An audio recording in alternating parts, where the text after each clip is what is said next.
नमस्कार. आपण पाहतात संघर्ष सह्याद्री न्यूज. खंडाळा तालुक्यातील सांगवी, नायगाव, धनगरवाडी गावातील थ्रोपास पद्धतीने करण्यात आलेले भूसंपादन बेकायदेशीर असल्याचा दावा करत अनेक शेतकऱ्यांनी तहसीलदार सुहास थोरात यांच्याकडे हरकती दाखल केल्या होत्या. ह्या हरकतींची सुनावणी घेण्यासाठी आज खंडाळा तहसील कार्यालयामध्ये स्थायी प्रांत अधिकारी योगेश खरमाटे यांच्यासोबत महाराष्ट्र औद्योगिक वसाहत महामंडळाचे रिजनल ऑफिसर आणि चोरडिया फूड पार्कचे प्रतिनिधी तसेच ग्रामस्थ यांची संयुक्त बैठक आयोजित करीत या हरकतींची सुनावणी घेण्यात आली. यावेळी ग्रामस्थांनी हरकती दाखल करत आपला या प्रक्रियेबाबत निषेध व्यक्त केला. सातारा यांनी 3 गावची मिटिंग यासाठी चोरडिया पार्क यासाठी थ्रोपास पद्धतीने जमीन संपादनाची प्रक्रिया या शासनामार्फत राबवण्यात आली. माझे शेतकरी म्हणून एक विनंती आहे शासनाला, आता थ्रोपास पद्धतीने एका उद्योजकासाठी तुम्ही या 3 गावच्या शेतकऱ्यांची जमीन संपादन करणार, तो उद्योजक या ठिकाणी डेव्हलपमेंट करतोय आणि वैयक्तिक शासनाचा लाभ घेऊन चुकीच्या पद्धतीने फूड पार्क म्हणून त्या परिसरात जमीन संपादन केलेली आहे. त्याचा वापर करून आता वैयक्तिकरित्या त्याचे इंडस्ट्री केलेले आहेत. स्वतःचा आर्थिक लाभ मिळवण्यासाठी इंडस्ट्रियल पार्क वैयक्तिकरित्या विकत आहे. मग शासनाला माझी विनंती, चोरडिया शासनाचा दावाही आहे का? एका चोरडियासाठी जर तुम्ही पायगाड्या हातरत असाल तर ह्याच्या मागे दडलंय काय नेमकं? कारण या 3 गावच्या शेतकऱ्यांना तुम्ही म्हणता नायगाव गावाला जागतिक वारसा आहे इतिहासाचा, की जगात या नायगाव गावचा सावित्रीबाई फुलेंनी मुलींसाठी महिलांसाठी शिक्षण उपलब्ध करून दिलं. या नायगाव गावामध्ये ही इंडस्ट्रियल पार्क उभी आहे आणि त्यात शेतकऱ्यांची जमीन बळकावण्याचा प्रयत्न होत आहे. वास्तविक पाहता नायगाव, सांगवी आणि धनगरवाडी ही गावं नीरा देवघर लाभ क्षेत्रात येतात.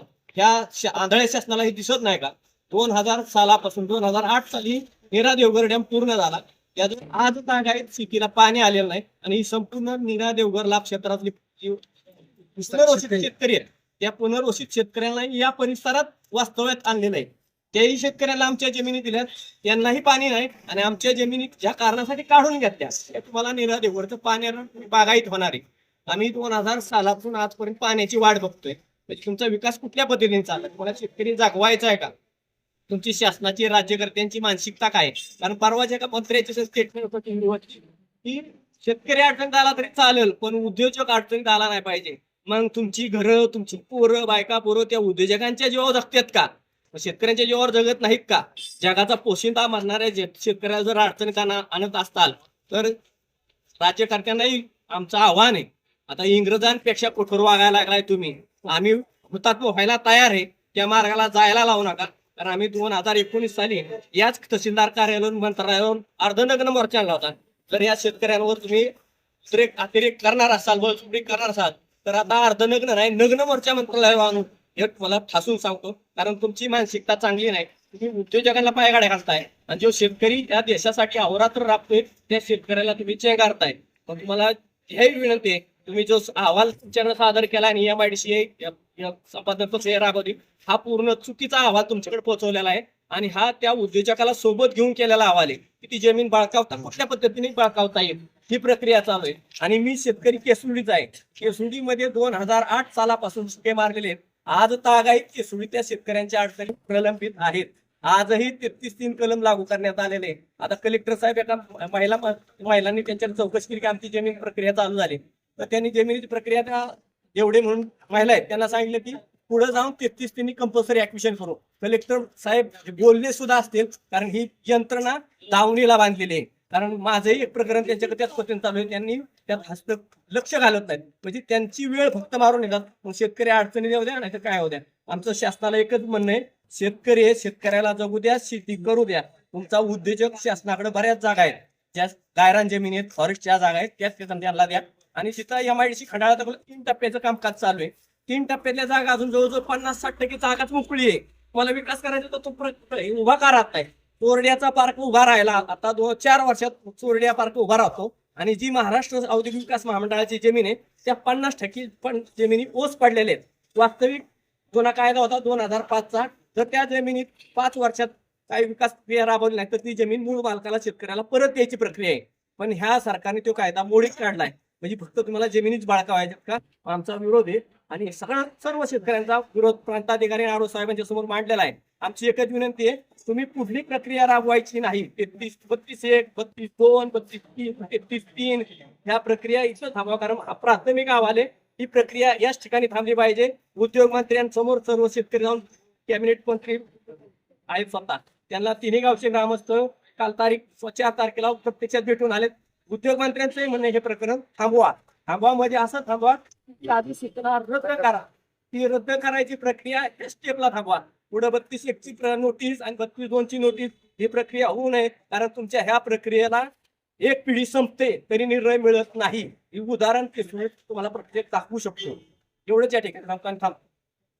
नीरा देवघरचं सोबत मिटिंग झाली, ज्या शेतकऱ्यांवर हे जे प्रकल्पाचे चोरडिया प्रकल्पाचे शिक्के पडले त्या अनुषंगाने तुम्ही भेट घेतली. काय चर्चा झाली, नेमकं काय ठरलं, प्रशासनाने काय सांगितलं? चर्चा अशी झाली की पहिल्यांदा तर आम्ही शेतकऱ्यांनी त्यांनी जे चुकीचे अहवाल सादर केले होते आणि ही प्रोसिजर राबवली होती त्याबद्दल आम्ही पहिल्यांदा त्यांना जाब विचारला.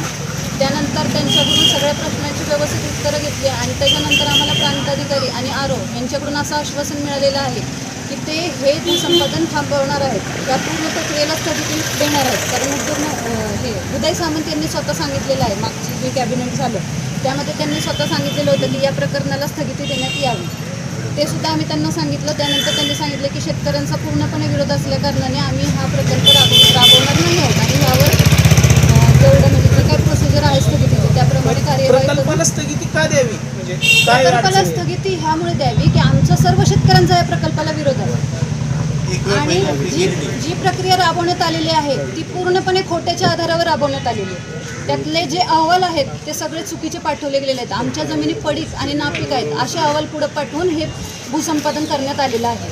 हे शिक्के मारताना स्थळ पाणी झाली का प्रशासनाकडून? स्थळ पाहणी झालेली नाही आहे. त्यांनी फक्त अहवाल पाठवले. आमच्या सगळ्या शेतकऱ्यांच्या शेतांमध्ये बागायती क्षेत्र आहे, ऊस आहे, फळबागा आहेत, विहिरी आहेत, या कशाचाच उल्लेख त्यांनी केलेला नाही. सर्व जमीन जिरायत आणि पडीक हे असंच त्यांनी अहवाल दिलेलं आहे. सर्व जमीन नायगाव, सांगवी आणि धनगरवाडी तिन्ही गावांमधली सर्व जमिनी जिरायत आणि पडीक आहे असा अहवाल त्यांनी वर पाठवलेला आहे. माहितीच्या अधिकाराखाली आम्ही सर्व माहिती काढलेली आहे आणि त्याच आधारावर आज आम्ही त्यांना सगळे प्रश्न उपस्थित केले आहेत आणि त्यात त्यांना कशाचंच उत्तर देता आलेलं नाही. कारण त्यांचं सगळं म्हणणं हे चुकीचं होतं पूर्णपणे. तुम्हाला नोटीस कुठल्या पाठवलेल्या आहेत का? लागवडी सरकारी अनुदान नोटीस आम्हाला कोणत्याही प्रकारची नोटीस काढलेली नाहीये. इव्हन स्थळ पाहणी करताना सुद्धा शेतकऱ्यांना त्या जागेवर बोलावणं त्यांचं काम होतं. तर आम्हाला कुणालाही पूर्वकल्पना न देता आमच्या जमिनी जाऊन यांनी स्थळ पाहणी केली. प्रत्येक शेतकऱ्याच्या शेतामध्ये आज फळबागा आहेत, ऊस आहे, हळद आहे, इतर पिकं आहेत. ही सगळी बागायत पिकं जे अनुदान मिळतं सरकारकडून त्या अनुदानातून केलेलं आहे. बऱ्याच जणांच्या विहिरी त्या जवारी योजनेतल्या आहेत. मग हे सर्व खोटं आहे आणि शासन एकच खरं आहे का की त्या सोडण्यासाठी एवढ्या तत्परतेने पडत आहे. एवढ्या सगळ्या शेतकऱ्यांना शासन आज आमच्यावर अन्याय करत आहे. हे किती योग्य आहे?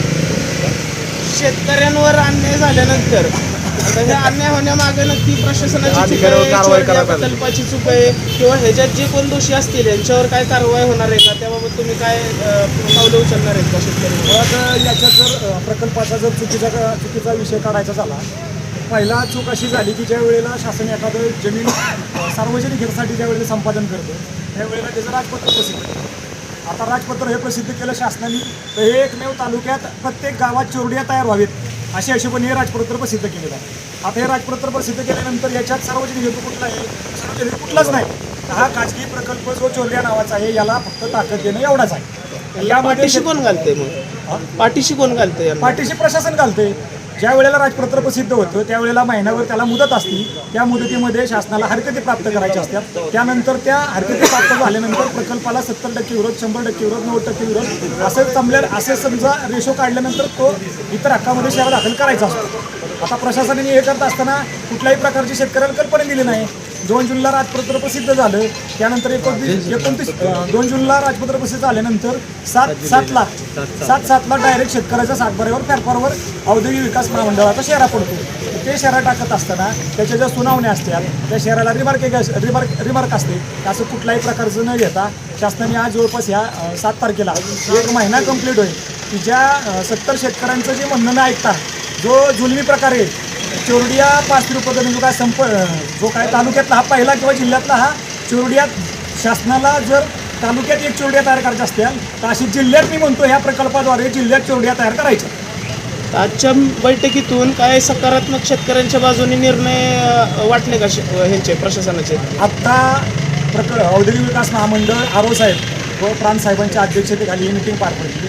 या दोन्ही अधिकाऱ्यांनी ज्या वेळेला शेतकऱ्यांनी मागणी केली की बाबा तुम्ही या संदर्भातली स्थगिती किंवा पुढची कार्यवाही थांबवण्याचे ज्या वेळेला लेखी आश्वासन मागण्यात आले त्यावेळेला दोन्ही अधिकाऱ्यांनी कुठल्याही प्रकारची जबाबदारी स्वीकारली नाही. आजच्या मीटिंगमध्ये आम्हाला एक गोष्ट आढळून आली की जर एका अधिकाऱ्याची चूक असेल तर दुसरा अधिकारी फक्त त्याच्यावर पांघरून घालायचा प्रयत्न करतो, ना की आम्ही मागणी केली असता की बाबा ह्यांनी चूक केलेली आहे तर त्यांनी ते असं एकाही शब्दाने मान्य केलं नाही की आमच्याकडून ह्या अधिकाऱ्याची चूक झालेली. त्यांनी फक्त त्यांच्या चुकीवर पांघरून घालून जो काय तो म्हणजे आजची जी मीटिंग होती ती पार पडली. पण तारीख सांगा ना ती आपला ह्याचं नाव आज या ठिकाणी खंडाळा तहसील ऑफिसमध्ये सातारा MIDCची आरो साहेब यांच्या पत्रानुसार मीटिंग लागलेली होती. खंडाळा तालुक्यामधील नायगाव, सांगली आणि धनगरवाडी या 3 गावातील क्षेत्र खाजगी पद्धतीनं एका उद्योजकाच्या माध्यमातून या ठिकाणी संपादन करण्याकरिता शेतकऱ्यांच्या सातबाऱ्यावर इतर हक्कामध्ये MIDC करता संपादित असा शेरा दाखल करण्यात आलेला आहे. वास्तविक बघितलं तर महाराष्ट्र औद्योगिक विकास महामंडळाकडं एका खाजगी व्यक्तीनं क्षेत्र कंपनीकरता पाहिजे म्हणून असा एक अर्ज दाखल केला आणि त्या अर्जाच्यानुसार MIDCनं वस्तुस्थितीचा अहवाल सादर करणं गरजेचं होतं. हा करत असताना MIDCच्या सातारा विभागानं चुकीच्या पद्धतीनं अहवाल सादर करून ज्या कारणाकरता त्यांनी जमीन मागितली त्या तालुक्यामध्ये इतर ठिकाणी जमीन उपलब्ध आहे का असं असतानासुद्धा इतर ठिकाणची जमीन उपलब्ध असताना ज्ञानज्योती सावित्रीबाई फुलेच्या जे जन्मगाव असणारं नायगाव हे गाव आहे ते पर्यटन स्थळ त्यांनी घोषित केलेलं आहे. ज्या ठिकाणी सावित्रीबाई फुलेंचं जवळजवळ 250 कोटी रुपयाचं राज्य शासनाच्या मार्फत या ठिकाणी स्मारक उभं राहते. त्या स्मारकाच्या लगतचे गट या MIDC करता संपादित करण्यात आलेले आहे. खरं तर औद्योगिक विकास महामंडळ ज्या वेळेला हा सगळा प्रकल्प उभा करत असतं त्यावेळेला खरंच त्या उद्योजकाला त्या ठिकाणच्या जमिनीची गरज आहे का, जर ती असेल तर ती कुठल्या कारणाकरता आहे, तो विकासक जो आहे तो खरंच त्या पात्रतेचा आहे का, या सर्व गोष्टी बघूनच हे सगळं केलं पाहिजे होतं. परंतु औद्योगिक विकास महामंडळानं चुकीच्या पद्धतीनं अहवाल सादर करून नायगावसारख्या पर्यटन स्थळाच्या ठिकाणची जमीन MIDC करता संपादित करण्याचा जो घाट घातला या विरोधात आम्ही सर्व नायगावचे ग्रामस्थ, बाधित शेतकरी, धनगरवाडी ग्रामस्थ, त्याचबरोबर सांगलीचे ग्रामस्थ आम्ही सर्वजण एकत्र मिळून या संपादनाला विरोध करण्याकरता आम्ही त्या ठिकाणी निवेदन सादर केलेलं आहे. शासनाच्या निदर्शनात ह्या गोष्टी आम्ही आणून दिल्या की हे चुकीच्या पद्धतीनं चाललेलं संपादन असून या संपादनासाठी विरोध आहे आणि हा विरोध शासनापर्यंत पोहोचवण्याकरता आम्ही या सर्व माध्यमातून कायदेशीर लढाई असेल त्याचबरोबर आपल्या मीडियाच्या माध्यमातून असेल आणि जे काही पत्रव्यवहार असेल हा आम्ही करत आहोत. हे जर चाललेलं सगळं संपादन आहे याच्यामध्ये शासनाचे जे काही निकष आहेत ते निकष डावलून हा संपादनाचा विषय चाललेला आहे. याच्यामध्ये बरेचसे शेतकऱ्यांच्या जमिनी बागायती जमिनी आहेत, काही शेतकरी याच्यामध्ये भूमिहीन होणारे आहेत, काही शेतकरी याच्यामध्ये फळबागा ज्या आहेत त्यासुद्धा त्याच्यात संपादित होऊन त्यांना रस्त्यावर यावं लागणार आहे. भविष्यामध्ये जर उद्योगधंद्यांना जमिनी द्यायच्या असतील तर शासनाच्या नियमानुसार त्या तालुक्यामध्ये त्या जिल्ह्यामध्ये जमीन जर उपलब्ध असेल तर त्या ठिकाणची पहिली जमीन त्यांना देण्यात यावी असा निकष आहे.